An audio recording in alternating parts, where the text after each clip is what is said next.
Halo, Assalamualaikum warahmatullahi wabarakatuh. Kembali lagi ketemu di dalam channel saya. Hari ini saya akan melakukan tutorial bagaimana caranya menganalisis data kita ketika kita punya variabel intervening. Oke, jadi yang akan saya gunakan adalah SAM PLS ya, metode analisis SAM. Yang pertama di sini yang perlu saya jelaskan adalah saya menggunakan Smart PLS versi 3.0. Jadi dalam tutorial kali ini saya akan menunjukkan bagaimana cara menganalisis data untuk judul penelitian pengaruh motivasi kerja dan lingkungan kerja terhadap loyalitas karyawan melalui kepuasan kerja sebagai variabel intervening. Jadi di sini ada variabel intervening yang kita mau lihat. Oke ya. Jadi di sini saya sudah membuka Smart PLS-nya ya, aplikasinya. Kemudian sekarang yang pertama kita lakukan adalah membuat project-nya. Kita create a new project di sini. Nah, sekarang kita beri nama. Misalkan saya bilang mahasiswa 5 2020, misalkan begitu. Setelah itu kita oke.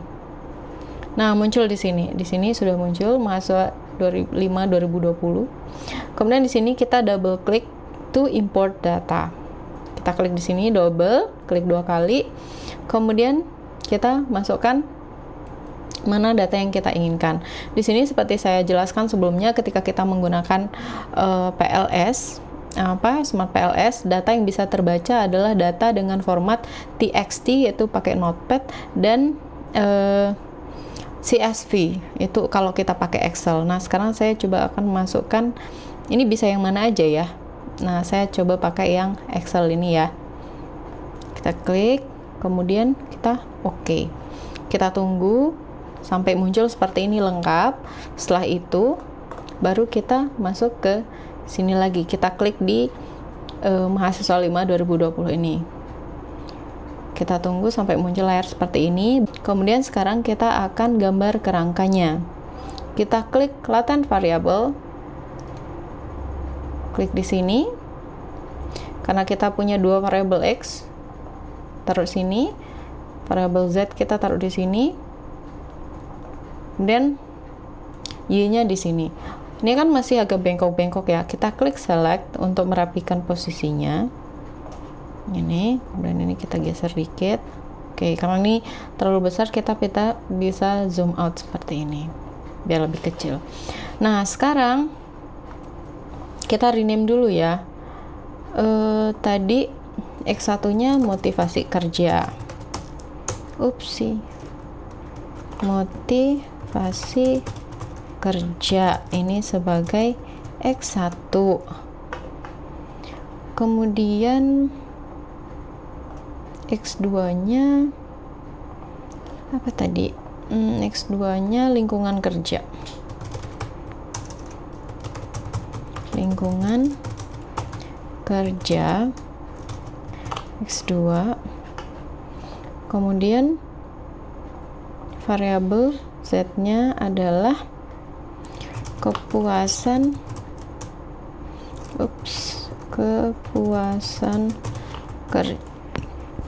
kerja Z-nya. Kemudian Y-nya adalah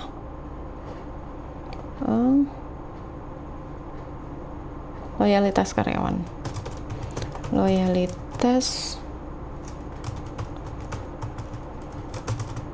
karyawan. Ini sebagai variabel Y. Oke, jadi kerangka konsepnya seperti ini.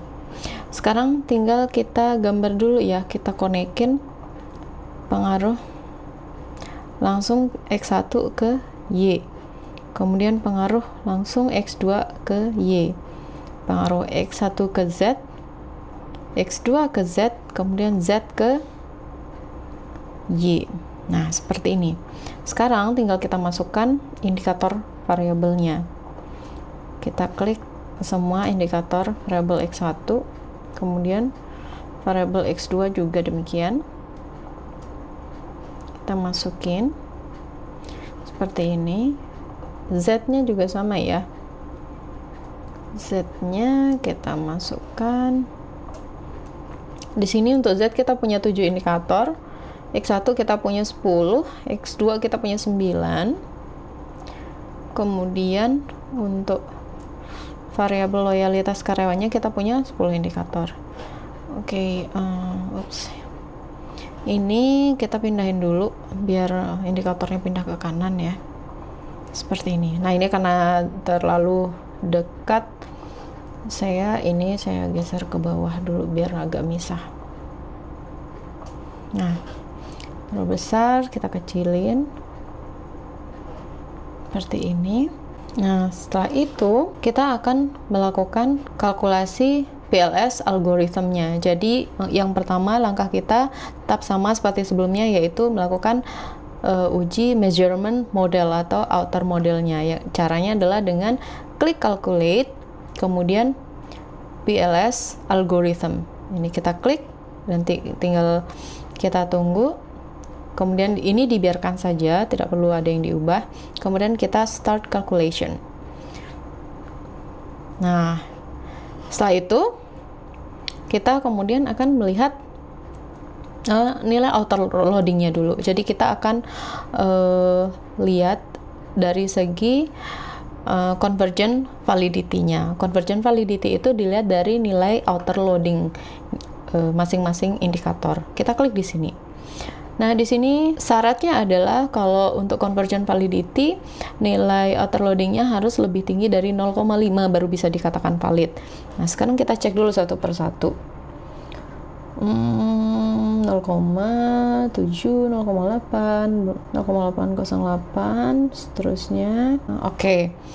Ini sudah valid semua. Angkanya sudah lebih dari 0,5 semua nilai outer loading-nya. Berarti ini sudah valid ya. Convergent validity-nya sudah terpenuhi. Oke, ini kemudian saya screenshot dulu untuk saya lampirkan di dalam hasil ujinya sebagai bukti bahwa nilai convergent validity-nya sudah terpenuhi. Nah, di sini sebenarnya saya udah contohkan ya di sini. Nah, ini untuk convergent validity-nya. Nah, di sini saya juga udah menjelaskan bahwa nilainya memang harus lebih besar dari 0,5 baru bisa dikatakan convergent validity-nya terpenuhi. Nah, jika misalkan ternyata ada indikator yang nilai outer loading-nya lebih kecil dari 0,5, maka ini harus dihapus dan tidak kita gunakan dalam uji selanjutnya. Seperti itu. Oke, kita sudah melakukan convergent validity. Berikutnya kita akan lihat dari diskriminan validity-nya. Diskriminan validity ini kita lihat dari nilai AVE dan nilai akar AVE-nya. Pertama kita lihat dari nilai AVE dulu. Saya cek di sini. Nilai diskriminan validity. Sebentar, dia untuk AVE letaknya di sini. Kita klik di construct reliability and validity ini. Nilai AVE-nya adalah yang ini. Di sini angkanya untuk AVE, nilai AVE syaratnya adalah harus lebih besar dari 0,5 baru dikatakan valid. Di sini kita lihat 0,688 untuk kepuasan kerja. Kemudian untuk lingkungan kerja 0,634, loyalitas karyawan 0,608, motivasi kerja 0,659. Ini sudah di atas 0,5 semua. Artinya berarti nilai diskriminan validity dengan melihat nilai AVE ini udah terpenuhi juga. Ini juga sama ya, kita copy. Nah, saya sudah copy ya, ini saya taruh di sini, saya letakkan di sini. Nah, ini yang tadi saya bilang, nilai AVE itu menurut Bagozzi dan Yi, kemudian Chin dan Deburn tahun 2010 itu mengatakan bahwa nilai AVE harus lebih besar dari 0,5 baru bisa dikatakan valid.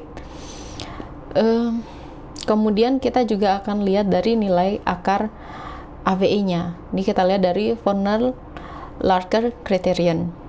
Kita lihat di sini. Diskriminan validity, kita klik, kemudian kita lihat yang ini. Nah, ini angka yang di atas, paling atas dari setiap kolom ini, harus lebih tinggi dari angka-angka lainnya. Kalau untuk ini di bawahnya, ini juga di bawahnya, dan di sini. Kemudian loyalitas kalian ke sini. Pokoknya angka nilai akar AVE dari korelasi antar suatu variabel dengan variabel lainnya itu nggak boleh lebih besar dari akar AVE-nya dia. Jadi ini misalkan 0,829 ini kan lebih besar dari 0,506, 0,724, 0,703. Kemudian 0,796 ini lebih tinggi dari 0,649, 0,524, dan 0,506 di sini. Ini kemudian menjadi patokan kita. Ini juga kita bisa kayak tadi ya, kita screenshot dulu dari sini discriminant validity seperti ini, baru kemudian kita paste di sini seperti itu. Seperti yang saya bilang tadi, nilai akar AVE masing-masing variabelnya harus lebih besar dibandingkan akar AVE korelasinya dengan variabel lain, baru bisa terpenuhi discriminant validity-nya. Oke, itu ya untuk discriminant validity. Kemudian uji selanjutnya akan kita lihat adalah kolinearitas model. Caranya gimana? Yang kita lihat adalah nilai VIF-nya. Collinearity statistic. Kita klik di sini. Nah, kita lihat satu persatu. Ini VIF itu harus di bawah 5, lebih kecil dari 5. Baru dikatakan bahwa tidak terjadi kolinearitas. Ini juga harus di copy semuanya nih. Kita screenshot, kemudian kita paste di dalam lampiran kita. Jadi bisa dilihat bahwa data yang kita punya saat ini, semua indikatornya nilai VIF-nya lebih kecil dari 5, sehingga dikatakan bahwa tidak terjadi kolinearitas antar masing-masing indikator variabel yang diukur.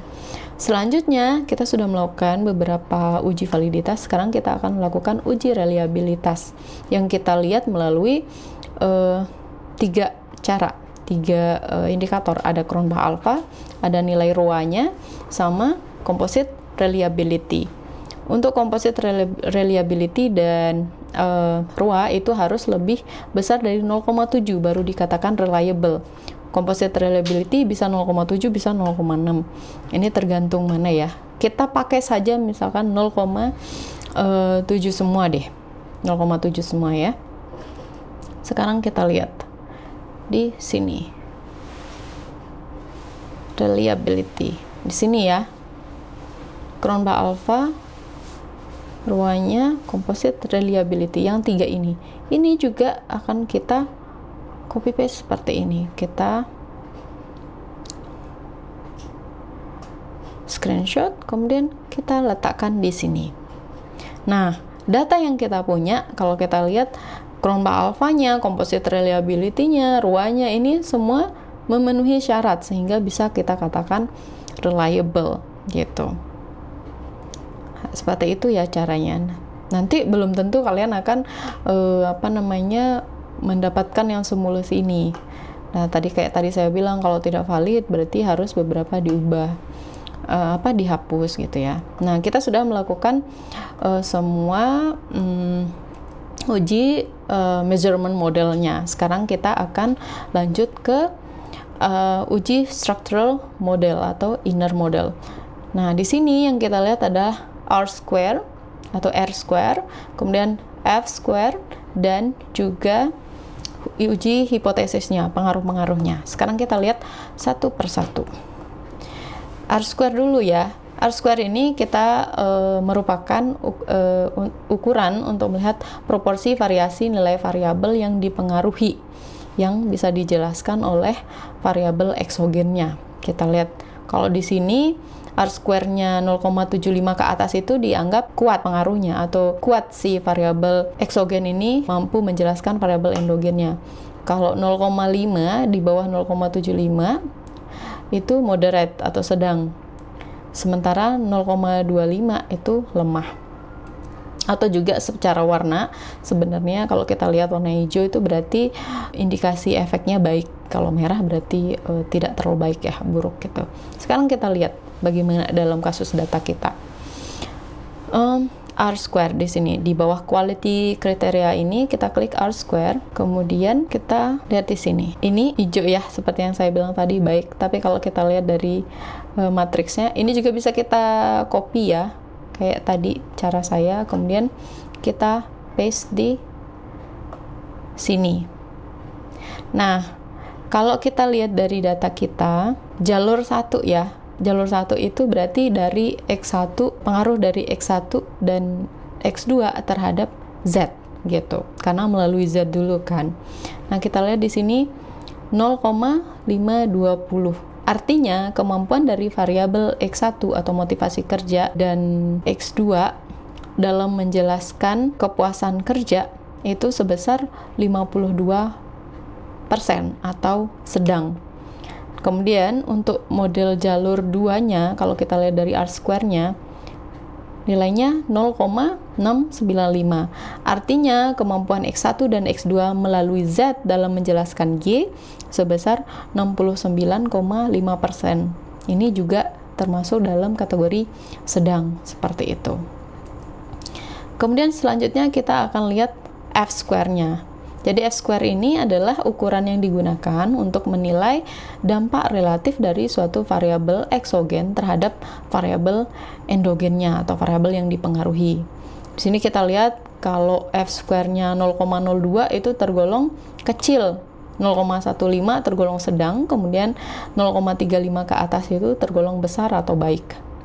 Sekarang kita lihat di punya kita F-square, di bawah R-square ada F-square, kita klik, muncul seperti ini.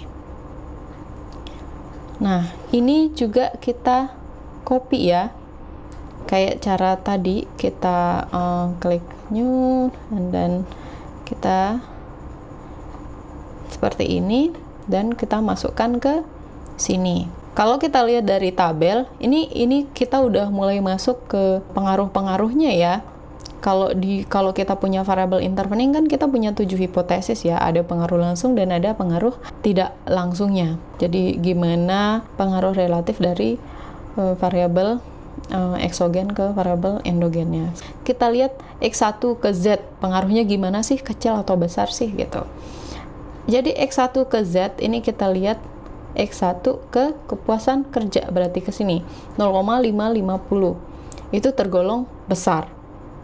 Kemudian X2 ke Z, lingkungan kerja ke kepuasan kerja 0,054. Ini tergolong sedang. Kemudian X1 terhadap Y. X1 terhadap Y 0,209. Ini udah saya tuliskan. Tergolong sedang juga. X2, kemudian X2 ini terhadap Y 0,198. Itu juga tergolong sedang. Kemudian Z terhadap Y atau kepuasan kerja terhadap loyalitas karyawan 0,155 ini ya. Sini, ini juga tergolong sedang. Oke, kita sudah melakukan uji F-square sama R-square-nya. Sekarang kita lanjut ke uji hipotesisnya seperti apa. Kita lihat ya. Di sini untuk hipotesis kita akan lakukan bootstrapping dulu ya. Caranya adalah kita kembali klik ke gambar ini biar muncul lagi yang ini, baru kita calculate, kemudian bootstrapping. Nah, setelah bootstrapping ini kita biarkan, jangan ada yang diubah, baru kita start calculation. Kita tunggu sampai 100%, finish, baru akan muncul seperti ini. Kita klik lagi di gambar ini. Nah, ini kita copy juga. Kita screenshot seperti ini, baru kita letakkan di sini seperti ini ya, kita taruh. Nah, selanjutnya setelah itu untuk pengaruh-pengaruhnya kita bisa lihat pengaruh langsung dan pengaruh tidak langsung. Ingat kita punya 7 hipotesis ya, di mana di situ ada pengaruh langsung dan pengaruh tidak langsung. Mari kita lihat satu persatu. Untuk direct effect ini kita lihat dari path koefisiennya ntar. Nah, ini gunanya untuk melihat hipotesis pengaruh langsung suatu variabel eksogen terhadap variabel endogennya. Kita lihat kalau nilai koefisien jalurnya atau path koefisiennya positif, maka pengaruh variabel eksogen terhadap variabel endogen adalah searah. Jadi ketika nilai variabel eksogennya meningkat, maka variabel endogennya juga meningkat gitu. Kalau jalurnya negatif, maka pengaruhnya berlawanan arah. Artinya jika suatu variabel eksogen meningkat, maka justru nilai variabel endogennya akan menurun gitu. Signifikansinya juga dilihat dari p-value sama seperti sebelumnya. Kalau di bawah 0,05 maka pengaruhnya dikatakan signifikan. Sementara jika p-value lebih besar dari 0,05 maka tidak signifikan. Sekarang caranya gimana kita lihat? Kita klik ke bootstrapping yang ini. Kita klik di sini, baru kita lihat untuk lihat direct effect-nya, kita klik path coefficient. Ini ya, seperti ini. Kita lihat satu persatu.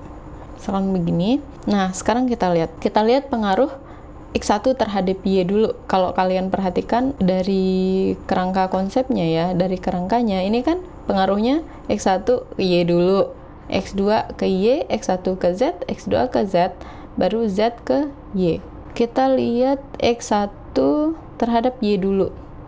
Motivasi kerja terhadap loyalitas karyawan. Di sini original sampelnya itu adalah koefisien ya. Kita lihat 0,369 berarti positif. Positif tadi dikatakan berarti jika motivasi kerja meningkat maka loyalitas karyawan juga meningkat, artinya pengaruhnya searah. Kemudian dari p-value, di sini p-value-nya kita lihat 0,03. 0,03 ini lebih kecil dari 0,05, artinya pengaruhnya signifikan. Kemudian sekarang kita lihat X1 ke Z. X1 ke Z kita lihat 0,603. Ini juga sama, pengaruhnya positif atau searah. Artinya semakin tinggi motivasi kerja, maka kepuasan kerja juga meningkat.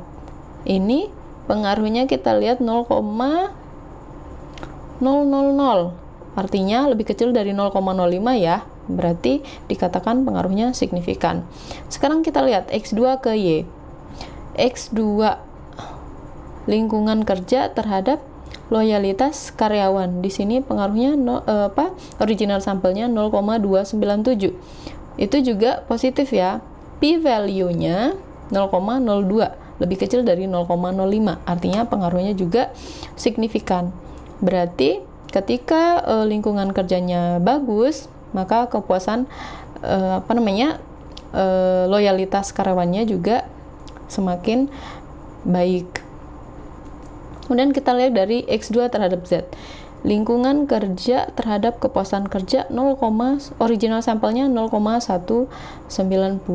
Artinya positif ya. P-value-nya gimana? 0,107. Oke, 0,107 ini lebih besar daripada 0,05, artinya tidak signifikan. Pengaruh positif tapi tidak signifikan. Tidak signifikan itu bisa dikatakan bahwa tidak berpengaruh sebenarnya. Gitu, tergantung perspektif mana yang kalian ikutin ya. Kemudian kita lihat pengaruh Z terhadap Y. Z terhadap Y atau kepuasan kerja terhadap loyalitas karyawan. Original sampelnya 0,314. Di sini udah saya tulis 0,314, artinya pengaruhnya positif. Kemudian di mana itu berarti bahwa ketika kepuasan kerja tinggi, maka loyalitas karyawannya juga tinggi. Itu ya, maksudnya positif itu adalah pengaruhnya searah. P-value-nya 0,012. 0,012 itu lebih kecil dari 0,05, artinya pengaruhnya signifikan. Oke, jadi ini adalah pengaruh-pengaruh langsung di dalam kerangka penelitian kita. Kita udah ketemu ya, artinya 5 hipotesis kita sudah terjawab. Sekarang 2 hipotesis lagi. Indirect effect-nya, pengaruh tidak langsung dari X1 terhadap Y. Artinya melalui sebuah variabel intervening, di mana variabel intervening di sini adalah kepuasan kerja. Kemudian ada juga X2 terhadap Y melalui kepuasan kerja.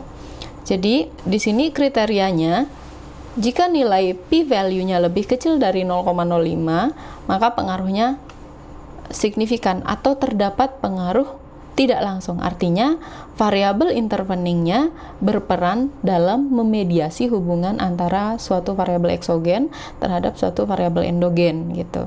Kemudian jika p-value-nya 0,0 lebih besar dari 0,05, maka dikatakan pengaruhnya tidak signifikan, atau pengaruhnya sebenarnya adalah pengaruh langsung. Artinya variabel interveningnya tidak berperan dalam memediasi hubungan antara variabel eksogen dengan variabel endogennya.